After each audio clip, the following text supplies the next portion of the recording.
ओम शांति।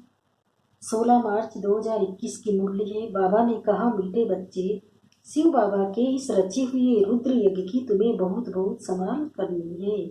ये है बेहद का यज्ञ स्वर राज्य पाने के लिए।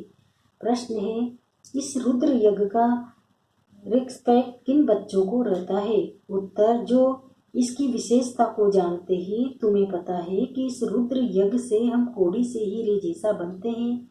इसमें सारी पुरानी दुनिया स्वाह होती है। इस पुराने शरीर को भी स्वाह करना है।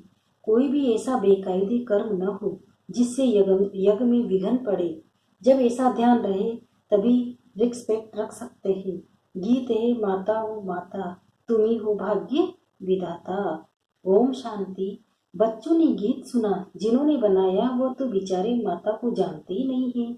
नाम सुना है जगत अम्बा, परंतु वो कौन थी, क्या करके गई, ये किसी को भी पता नहीं है सिवाय तुम बच्चों के। जगत अम्बा है तो जरूर बाप भी है, बच्चियां भी हैं और बच्चे भी हैं। तो जगत अम्बा के पास जाते हैं। उनकी बुद्धि में ये समझ नहीं है, सिर्फ मूर्ति पुजारी हैं।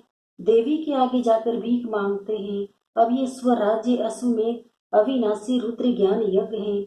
इसका क्रिएटर है माता पिता तत्व।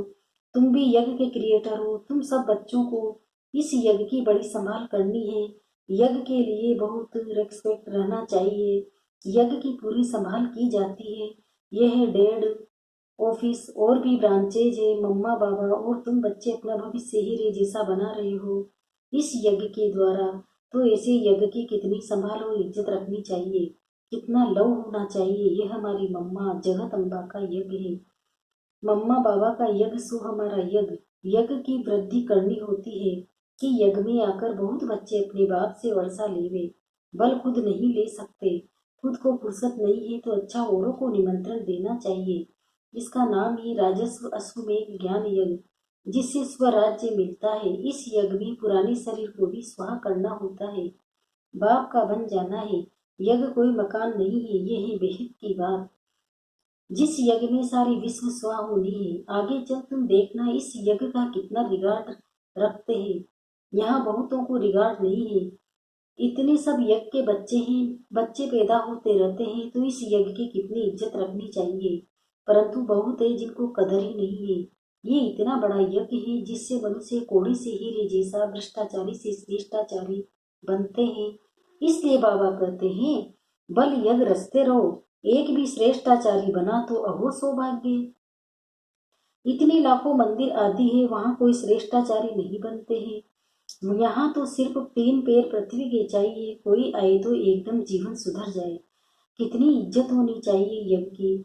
बाबा को बहुत लिखते हैं, बाबा हम अपने घर में खोले। अच्छा बच्चे, बल यज्ञ भूमि बनाओ, कोई न कोई कल्याण होगा। इस यज्ञ की बहुत भारी महिमा है। यज्ञ की भूमि है जहाँ बच्चियां औरों का कल्याण करती रहती है। ऐसे यज्ञ का बहुत मान चाहिए, परंतु ज्ञान पूरा न होने के कारण इतना रिगार्ड नहीं है। यज्ञ में विघ्न डालने वाले बहुत है। ये शिव बाबा का यज्ञ है तो माता पिता इकट्ठे हैं। इन मम्मा बाबा से तो कुछ भी नहीं मिलता, बेहद के बाप से ही सब कुछ मिलता है। वह एक है। मम्मा बाबा कहा जाता है शरीरधारी को, निराकार को तो शरीर है नहीं। तो बाप कहते हैं कि साकार का भी मुरीद मत बनो, मामेकम याद करो। ये बाबा भी मुझे याद करते हैं, चित्रों में दिखाते हैं। राम कृष्ण ब्रह्मा आदि सब उनको याद करते हैं। ऐसे ही नहीं, वहाँ तो कोई याद करते नहीं है। उनको प्रारब्ध मिल गई है, उनको याद करने की क्या दरकार है। हम पतित बने हैं, हमको ही पावन बनने के लिए याद करना है। महिमा एक की है, उनके सदके इनका मान है। तुमको कोई भी देहधारी को याद नहीं करना है। देहधारी से उनका परिचय मिलता है, लेकिन याद उनको करना है। बाबा भी देहधारी है, सब परिचय देते हैं। परंतु बहुत भी ऐसे भी बेसमझ बच्चे हैं जो कहते हैं हम तो डायरेक्ट शिव बाबा की प्रेरणा से ज्ञान ले सकते हैं। अगर ऐसा होता तो फिर इस रथ में उनको आने की क्या दरकार पड़ी।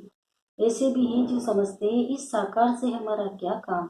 बाप कहते हैं मन बनाओ, उनको याद करो, परंतु थ्रू तो इनके कहते हैं ना। फिर नंबरवार रिगार्ड रखना होता है। रिगार्ड वही रखेंगे जो नंबरवार गद्दी पर बैठने वाले होंगे। मम्मा बाबा पहले बैठेंगे राजगद्दी पर, फिर उनको फॉलो करना है। बहुत प्रजा बनानी पड़े, पद भी बहुत ऊंचे, डरने की बात नहीं है। एरोप्लेन में कोई नए चढ़ते हैं तो जैसे कि डरते हैं, कोई तो देखो चंद्रमा के ऊपर जाते रहते हैं। प्रैक्टिस की बात है ना, परंतु उनसे फायदा कुछ भी नहीं होना है, ये तुम जानते हो। वो समझते हैं कि मून के ऊपर भी राजधानी बनाएंगे, परंतु ये कुछ भी होना नहीं है, डाउनफॉल है ना। डाउनफॉल और राइज को भी बच्चे समझते हैं, चित्र भी है, ये लक्ष्मी नारायण राज्य करते थे। आज तो देखो भारत कितना गरीब है, ये तो रियल बात है। इन्होंने तो खुद ही लिखा है। तो यहाँ सीढ़ी में दिखाना चाहिए, वहाँ हीरो के महल चमकते हैं, यहाँ फिर कोड़ियाँ दिखानी चाहिए। आगे कोड़ियाँ चलती थी, गुरुद्वारों में कोड़ियाँ रखते थे। अब तो कोई पैसा भी नहीं रखते होंगे। सीढ़ी तो बहुत अच्छी है, इसमें बहुत कुछ लिख सकते हो। मम्मा बाबा के साथ बच्चों का भी चित्र हो, और ऊपर में आत्माओं का झाड़ भी। नए नए चित्र रेडी होते जाएंगे, समझाने में भी सहज होगा। डाउनफॉल कैसे होता है, फिर राइज कैसे होता है। हम निराकारी दुनिया में जाकर फिर साकारी दुनिया में आते हैं। समझाने में बड़ा सहज है, समझते नहीं है तो समझा जाता है, तकदीर में नहीं है। ड्रामा को साक्षी वो देखा जाता है। बच्चों को यज्ञ की बहुत रिस्पेक्ट करनी चाहिए। यज्ञ का एक पैसा भी बिगर पूछे उठाना व माता पिता की छुट्टी बिगर किसी को देना, ये महान पाप है। तुम तो बच्चे हो, कोई समय भी कोई भी चीज मिल सकती है। जास्ती लेकर क्यों रखना चाहिए, सोचते ही पता नहीं न मिले तो अंदर रखने से वो फिर दिल खाती है, क्योंकि बेकायदे काम है ना। चीज तो तुम्हें कभी भी मिल सकती है। बाप ने कहा अंतकाल, अचानक कोई भी मर तो सकते हैं तो अंत समय जो पाप किए होंगे वो कीचड़ पट्टी सब सामने आएगी। इसलिए बाबा हमेशा समझाते हैं, अंदर में कोई दुविधा नहीं रहनी चाहिए। दिल साफ होगी तो अंत घड़ी कुछ भी सामने नहीं आएगा। यज्ञ से तो सब कुछ मिलता रहता है। ढेर बच्चे हैं, जिनके पास पैसे ढेर है, उनको कहते हैं जब दरकार होगी तब मंगा लेंगे। कहते हैं बाबा कभी भी जरूरत हो तो हम बैठे हैं। बल पवित्र नहीं रहते, खान पान की भी परहेज नहीं रखते, परंतु ये प्रण करते हैं बाबा हमारे पास बहुत पैसे पड़े हैं, ऐसे ही गुम हो जाएंगे, बीच में कोई खा जाएगा, इसलिए जब चाहिए मंगा लेना। बाबा कहते हैं हम भी क्या करेंगे, मकान बनाना होता तो आप ही आ जाता है। तो ढेर बच्चे बैठे हैं अपने घर में, तो ऐसे बच्चे भी ऊंच पद पा लेते हैं। प्रजा में भी कोई कम पद नहीं है, राजाओं से भी कई साहूकार बहुत धनवान होते हैं। इसलिए अंदर कोई ऐसा ख्याल नहीं करना चाहिए कि तुम्हारा अंजाम है बाबा आप जो खिलाएंगे, फिर भी उस पर नहीं चलते हैं तो दुर्गति हो जाती है। बाप आए हैं सदगति देने, अगर ऊंच पद नहीं पाएंगे तो दुर्गति कहेंगे ना। वहां भी बहुत साहूकार कोई कम पद कोई ऊंच पद वाले होते हैं ना। बच्चों को श्रीमत पर पुरुषार्थ करना है, अपनी मत पर चलने से अपने को धोखा देते हैं। ये शिव बाबा का रचा हुआ ज्ञान यज्ञ है, इसका नाम है राजस्व अश्वमेध अविनाशी रुद्र ज्ञान यज्ञ। शिव बाबा आकर स्वराज्य देते हैं, किसी की तकदीर में नहीं है, नाम वाला नहीं होना है तो मुख से अच्छी अच्छी पॉइंट्स नहीं निकलती है। किसी को समझाने नहीं है तो कहेंगे नाम निकलने में अभी देरी है, जिस कारण समझाते समय मुख्य मुख्य पॉइंट भूल जाती है। ये भी समझाना चाहिए, ये स्वराज्य अश्वमेध अविनाशी रुद्र ज्ञान यज्ञ। स्वराज्य पाने के लिए बोर्ड पर भी लिख सकते हो, इस यज्ञ में पुरानी दुनिया सब स्व हो जाती है, जिसके लिए ये महाभारत लड़ाई खड़ी हुई है। विनाश के पहले ये स्वराज्य पद लेना है, वो तो आकर लो, बोर्ड पर लो, बहुत कुछ लिख सकते हो। एम ऑब्जेक्ट भी आ जाए, नीचे लिखना चाहिए स्वराज्य पद मिलता है, जितना हो सके क्लियर लिखत होनी चाहिए, जो कोई भी पढ़ने से समझ जाए। बाबा डायरेक्शन देते हैं ऐसे ऐसे बोर्ड बनाओ, ये अक्सर जरूर लिखो, आगे चल इस यज्ञ का प्रभाव बहुत निकलेगा। तूफान तो बहुत आएंगे, कहते हैं सच की नाव हिले डूबे लेकिन डूबे नहीं। क्षीर सागर तरफ जाना है तो विशेष सागर तरफ नहीं, दिल नहीं रखनी चाहिए। जो ज्ञान नहीं लेते उनके पिछाड़ी पड़कर अपना टाइम वेस्ट नहीं करना चाहिए। समझाने तो बहुत बहुत सहज है। तुम ही पूज्य देवी देवता थे, अब पुजारी बने हो, फिर बाप कहते हैं माँ में कब याद करो तो खाद निकल जाएगी, तुम्हारे पाप भस्म हो जाएंगे और कोई उपाय नहीं है। यही सच्चा सच्चा उपाय है, परंतु योग में रहते नहीं है। देह अभिमान बहुत है, देह अभिमान जब मिटे तब योग में रह सकते हैं। फिर कर्मातीत अवस्था हो, पिछाड़ी में कोई भी चीज याद नहीं आना चाहिए। कोई कोई बच्चों का कोई चीज में इतना मोह पड़ जाता है जो बात मत पूछो, शिव बाबा को याद नहीं करते हैं। ऐसे बाप को खास याद करना है। कहा जाता है हाथ काटे दिल याद दे, ऐसे बहुत मुश्किल किसी को याद रहता है, चलन से ही पता पड़ जाता है, यज्ञ का बिगाड़ नहीं रहता। इस यज्ञ की बड़ी संभाल रखनी चाहिए। संभाल की गोया बाबा को खुश किया। हर बात में संभाल चाहिए। गरीबों की पाई पाई इस यज्ञ में आती है, जिससे वो पदमपति बनते हैं। माताएं जिनके पास कुछ भी नहीं, 1-2 रुपया 8 आना यज्ञ में देती है, वो पदमपति बन जाती है, क्योंकि बड़ी भावना से खुशी से लाती है। बाप कहते हैं, मैं हूँ गरीब निवाज, तुम बच्चों के लिए आया हूँ। कोई 8 आना ले आते, बाबा मकान में 1 ईंट लगा दो। कभी 2 मुट्ठी अनाज भी ले आते, उनका तो बहुत हो जाता है। कड़ा कड़ा मुहर बराबर हो जाता है। ऐसे थोड़े ही कि तुमको गरीबों को बेट दान देना है, गरीबों को तो वो लोग दान देते हैं। ऐसे तो दुनिया में ढेर गरीब है, सब आकर यहाँ बैठ जाए तो माया माथा ही खराब कर देवे। ऐसे तो बहुत कहते हैं हम यज्ञ में समर्पण हो, परंतु संभाल कर लेना होता है। ऐसा न हो यज्ञ में आकर उधम मचावे। यज्ञ में तो बहुत पुण्य आत्मा बनना चाहिए, बड़ी संभाल करनी चाहिए, डिगाड रहना चाहिए यज्ञ के लिए।